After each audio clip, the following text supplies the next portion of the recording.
Hey, Dr. Bill here. So LEAP is going to make a huge leap, and it looks like our next program will be in Pepperdine this summer.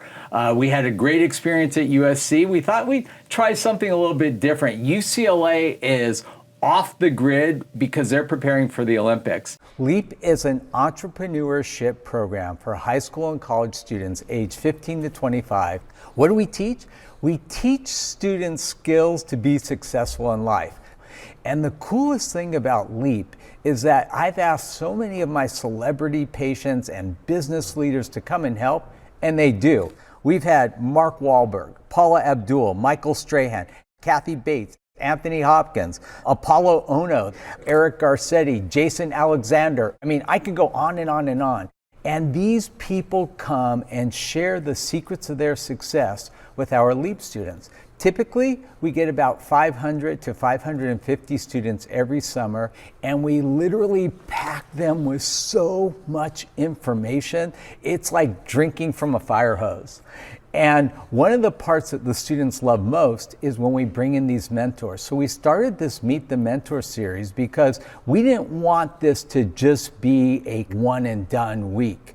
We wanted to do it throughout the year and continue to give these students great information from great mentors to teach them how to do businesses in every field you could ever imagine. So we're super excited. Anthony Hopkins lives right by Pepperdine, so he promised me he'll come back. Paula Abdul will be there every year. Lil Mosey will make a second return.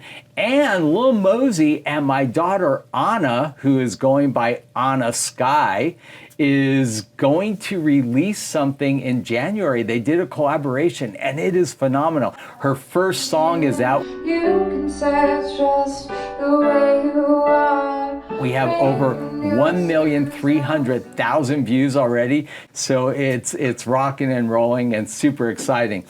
Today's guest on Meet the Mentor is a man that I met about a month ago when I spoke in his seminar, and I'll tell you a little bit about Albert. Albert Preciado is a visionary founder and CEO of The Mortgage Guys, a multi-million-dollar business owner with over 6 successful ventures. Albert is also an accomplished entrepreneur and business coach. Beyond his leadership roles, he's a seasoned real estate investor, dynamic speaker, and influential figure in the social media landscape. Today, Albert lives in Bel Air with his wife and their 3 daughters, fully embracing the dream life that he has worked tirelessly to create. Albert, thank you for coming. Thank you for having me. So, I think the story about how you got into your business is so interesting and riveting, and maybe you can share that with us. Yeah, well, I mean, I was just a simple kid, and I grew up with 2 humble parents that came from Mexico, and I didn't understand business. I didn't even know what an entrepreneur meant. I just found out very early when I was a little kid, when I used to go paint with my dad, homes in Bel Air and Beverly Hills. Like, I kind of asked him, like, hey, how come we don't live here and have this red car, Ferrari? I didn't even know what a Ferrari was, but I saw a nice red exotic car in a big house with everything is green, lots of trees. And where we live, we don't even have trees. Like, it's, you know, where we used to live, right? Echo Park in LA, but closer to the LA side. There's not a lot of trees. And I'm used to drug dealers and assaults, and we gotta always make sure we're looking when we get home at night. So that's how I grew up. And I went to school, and I just had a dream. And I asked my dad, hey, how come, like, we don't have this? And he said, well, it's not for us. So I don't know if... I think people can relate, especially with the Latino community, because we grow up sometimes thinking that we're not good enough. So I started just doing a lot of self-improvement, and one day came about the word autodidact, which means a self-taught student. And I started reading a lot. I started going to a lot of seminars, and then I just Googled the information to start a business. And then I did it, and I winged it, and I made a lot of mistakes, and I learned, and now I like teaching, you know, everybody the world. And especially I have a special connection because I am Mexican American. So, like, I'm very proud Mexican, but I'm a very proud American because without America, I wouldn't have the possibilities to go out and get my dreams, make my dreams a reality. So I like to inspire others and teach them how it's possible and kind of give them the blueprint. I mean, this was not a smooth road. Like, it wasn't like it's still you not, kind of yeah. hit the ground running. I mean, you went through a really rough period Yeah. before you started to realize that you could turn things around and become successful. Maybe you can talk about that. We had Mark Wahlberg come to Leap. And, you know, all these kids that are in the audience see this, this big movie star, Mark Wahlberg, but they don't know that Mark Wahlberg actually was in jail when he was younger and actually had, you know, problems with the law. And, you know, he really, you know, worked to turn his whole life around. And I know you had kind of a tenuous beginning in the beginning. Yeah, I mean, when I see or hear about Mark Wahlberg, I think his life was easy and perfect. So, like, I don't know, like, the struggles, but when you find out the stories of every mega successful person, you find out that it's not always, it's almost never smooth. And what I find out being around a lot of other successful people is that no matter how big you get, you can't stop. And you can't stop because I think you have so much to give. Like, for example, yourself. Like, even if you have X amount of money, it's not about money anymore. It's about, like, you got to stay busy and you got to feel like you're contributing and you're doing something good, like, for the world. So, and then what I also have seen a lot of people that when they stop growing, they start dying because then they have nothing to do to stay occupied. So for me, like, even though I made a little bit, like, I always wanted to grow and keep learning, keep getting better, keep being a student. And every year has been a different struggle. People see, like, oh, they've had the houses and the cars and the lifestyle, whatever it is, but they don't realize how harder it is to keep it and grow it than it is to just have a little win in the beginning. But I mean, you actually started off homeless for a little while, right?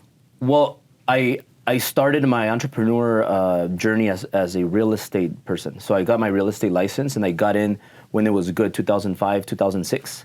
Made a lot of money quick. I'm 21 years old, and then I lose it all in 2008 because 2008 was horrible. Everything crashed. Yeah. So I didn't have anything. So I made the mistake. I don't think it was a mistake. I think it was just a learning experience, but I bought myself a nice house. Then I got another house. Then I got a nice Mercedes S-Class. I'm 21. I get myself a Rolex, put diamonds on it, and I'm going out and, you know, like, having fun. And then 2000, I thought everything was going to be like this forever. 2008 happens. I'm not prepared. I don't have savings. Boom, I lose everything. And I had bad habits too. So that was the first time that I was, like, hurt. And what did I do? One thing that I remember my dad told me when we used to go paint, and I asked him, hey, how come we don't have this? He said, never be a quitter and always work harder than everybody else. So I said, well, I can't quit. Sure. Even though I'm in the mortgage industry, like, I fell in love with the mortgage industry because it gave me everything. Kind of like you started as a dentist, and you've always stayed as a dentist, but you open other verticals. So I said, well, hey, I'm not going to quit. My dad said, don't be a quitter. So I stayed in the mortgage industry when a lot of people got out, but I needed a place to stay because my homes I got evicted and all that stuff. So I just slept in my Ford Explorer that I had. So I went and picked up my Ford Explorer that my parents had purchased for me. And it was an older Ford Explorer now. And the gas thing didn't work. Like where you know how much gas you have, the meter didn't work. So I was always running out of gas, but that's another story. But I slept there for 2 months and weathered the storm, made a few corrections, and then I started making a little bit of money again. And then eventually I fixed my credit again, and I started making money and started improving and learning from my mistakes. So your first business that really took off, was that the mortgage guys? Yeah, the mortgage. And what made that business unique? Because there's a lot of mortgage companies out there. When you start a business, from my experience, you have to, sometimes you're in the wrong industry. Because you could be in an industry that's capped. Like, for example, if, let's say you have a car wash business. well, how big can you really grow a car wash business, right? You have a restaurant. Okay, well, how big can you really grow this restaurant? So some businesses are kind of capped, but then you get into like something like mortgage. And a mentor once told me, hey, well, are you building to sell? Are you building a business to sell, or are you building a business to just be mom and pop and think small? I didn't really understand it back then, but I said, well, I want to build a business. And he said, well, do you want to be a business that sells for $1 billion, or do you want to be a local celebrity? Do you want to be a speaker, motivational speaker, coach, trainer, celebrity on social media, or do you want to build a business that one day you sell for $1 billion? And I said, well, I want to build a business. I want to go for that.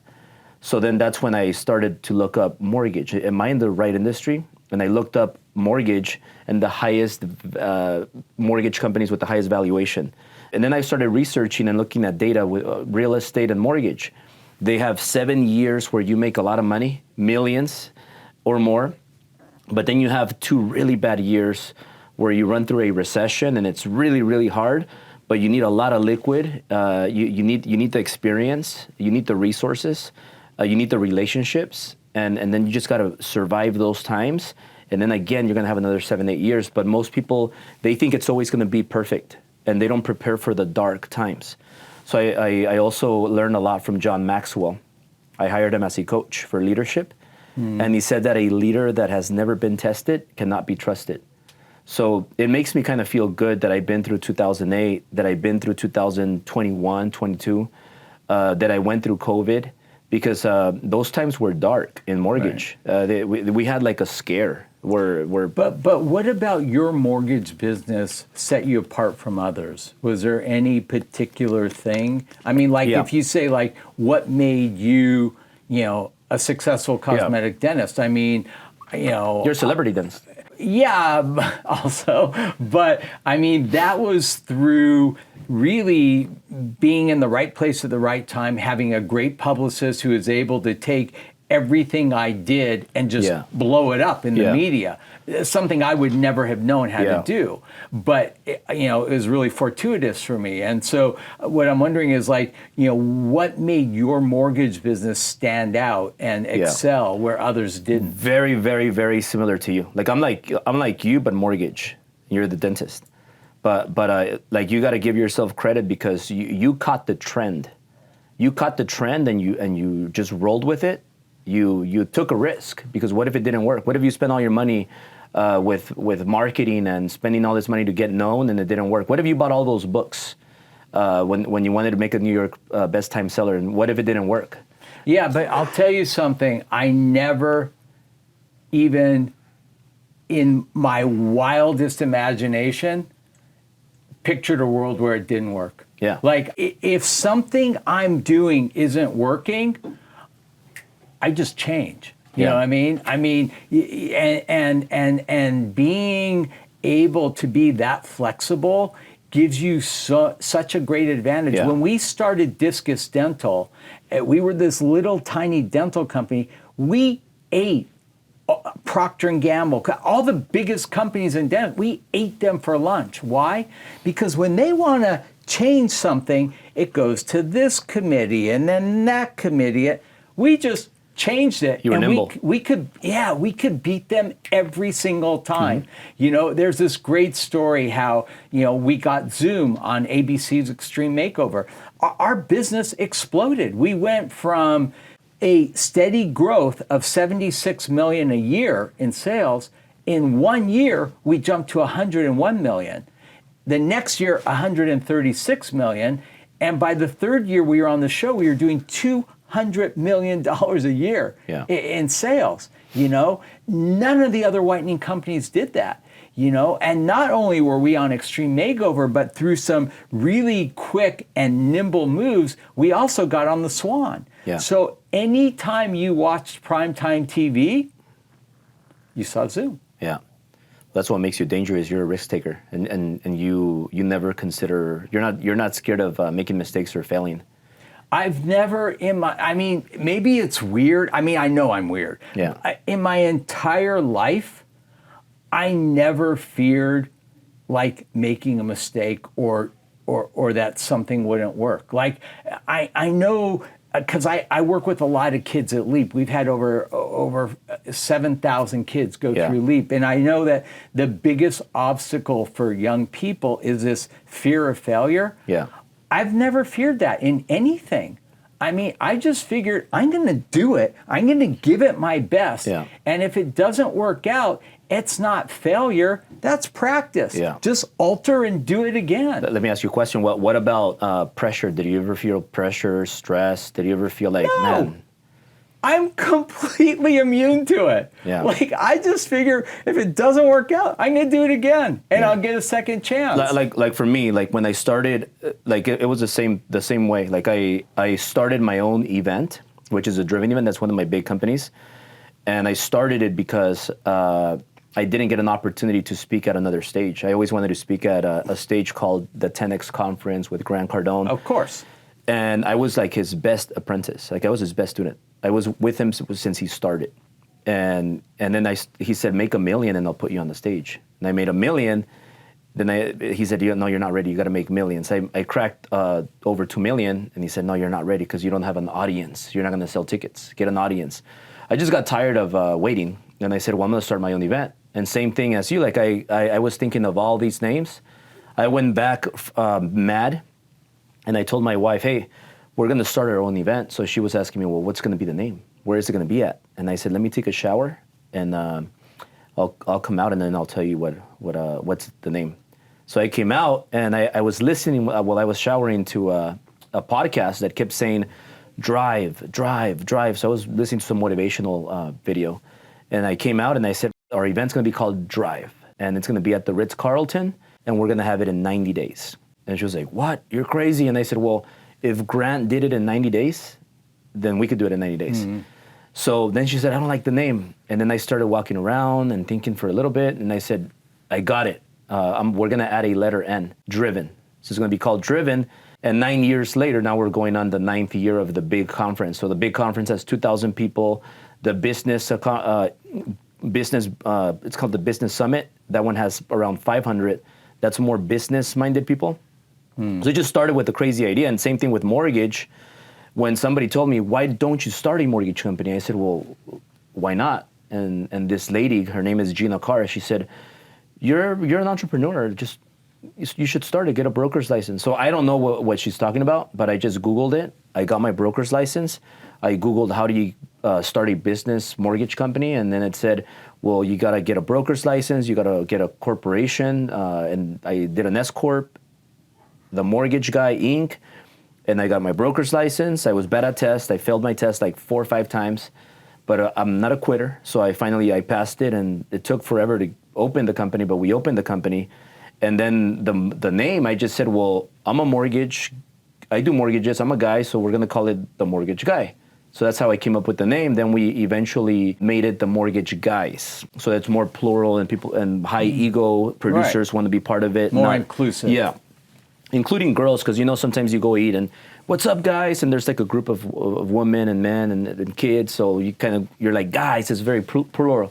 So I did that, and then every year I'm literally putting ourselves out of business without even knowing, because I'm so aggressive, and I always have new ideas, and I'm like, we got to keep growing, we got to take this risk.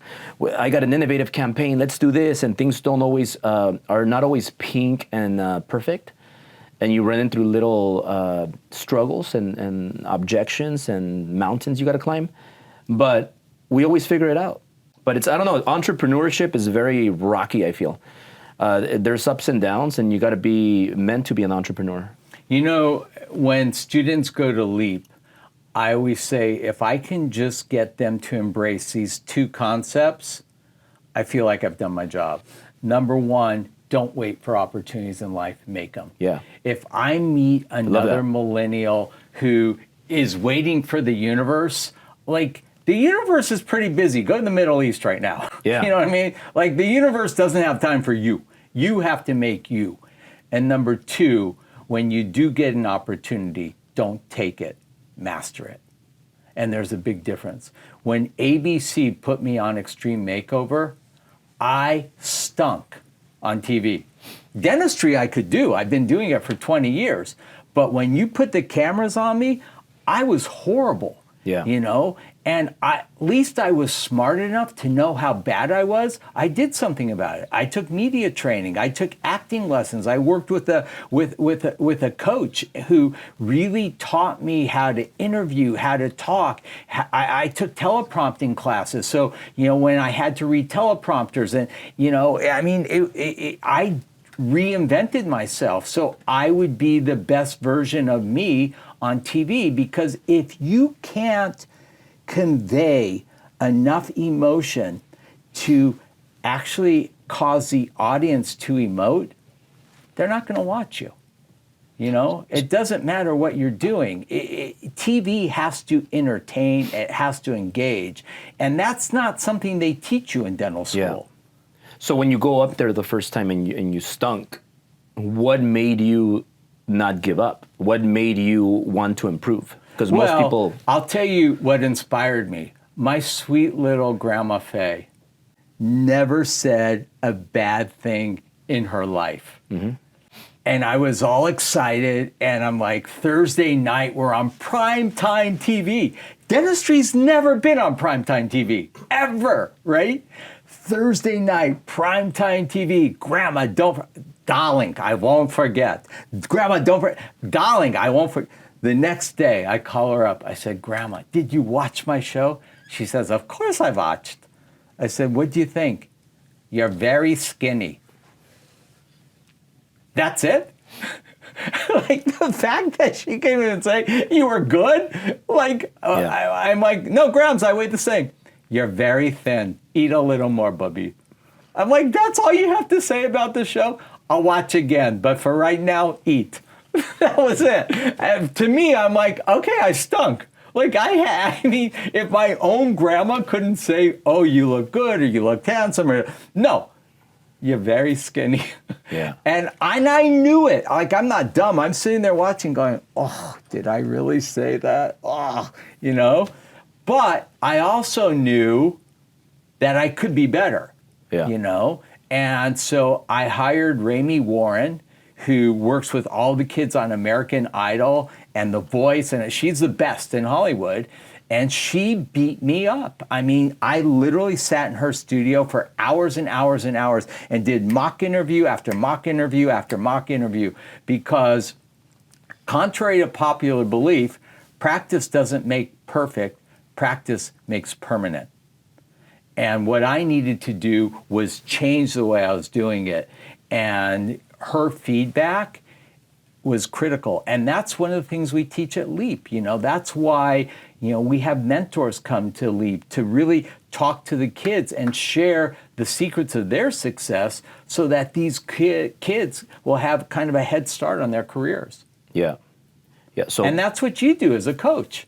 So what do you say, practice makes permanent is better than practice makes better? Practice doesn't make perfect, because if you keep practicing the wrong way, you just get really good at doing it wrong. Yeah. Right?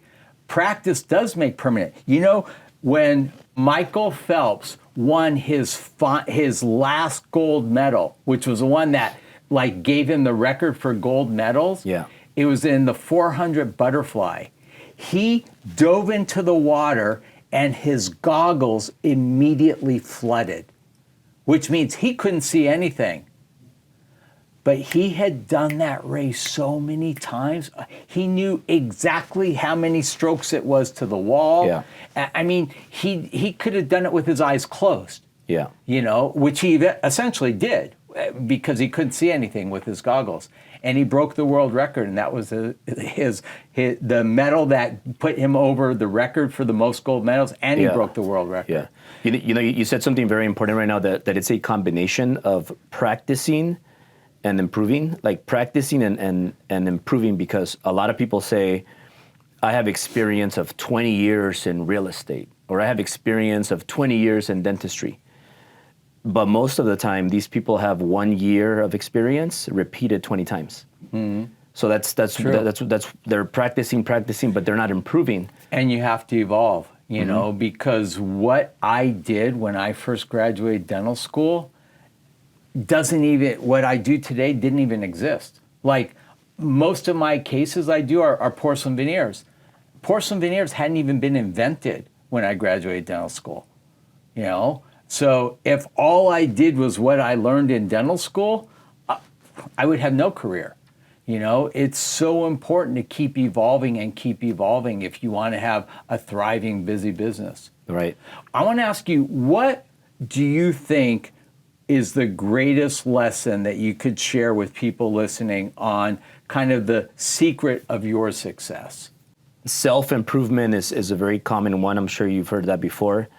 But I think you, like what you said about evolving and always looking for that next innovative campaign and catching the trend. Because that's what I did when I started the mortgage company. That's my first company that made me $1 million. So 2016, that's the first year I make over $1 million, 2016. And you know what the first thing I did was when I made $1 million? I went and bought myself a Ferrari because I always wanted to have a Ferrari. It was my dream car. And that's what I saw in Bel Air. So I got that Ferrari because I wanted to come up with a new innovative campaign. There's this book called Blue Ocean Strategy that talks about how the circus evolved. Where back in the day, I'm sure you could remember, you had circuses with clowns. Very basic, and whoever had the best clown sold the most tickets. But it was very black and white.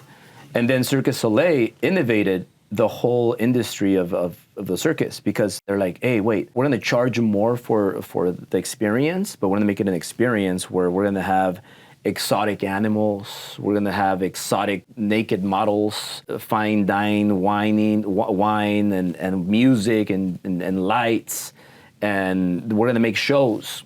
So then that took over, and now when you think about, I'm going to go to the circus, there's only one circus that I can think of, which is Cirque du Soleil. That was very innovative. So it was very similar when I started the mortgage company. I said, well, how am I going to get more attention? Because the mortgage industry is a very highly regulated industry and very boring. How can I make it exciting and bring more attention to it? So I started doing I jumped on social media. I started showing the lifestyle. But this is like almost 10 years ago when I started this. And I think I caught a trend back then because not a lot of people were doing it. And now, then later, people want to start doing it. They want to copy it. But then it's a little bit too late.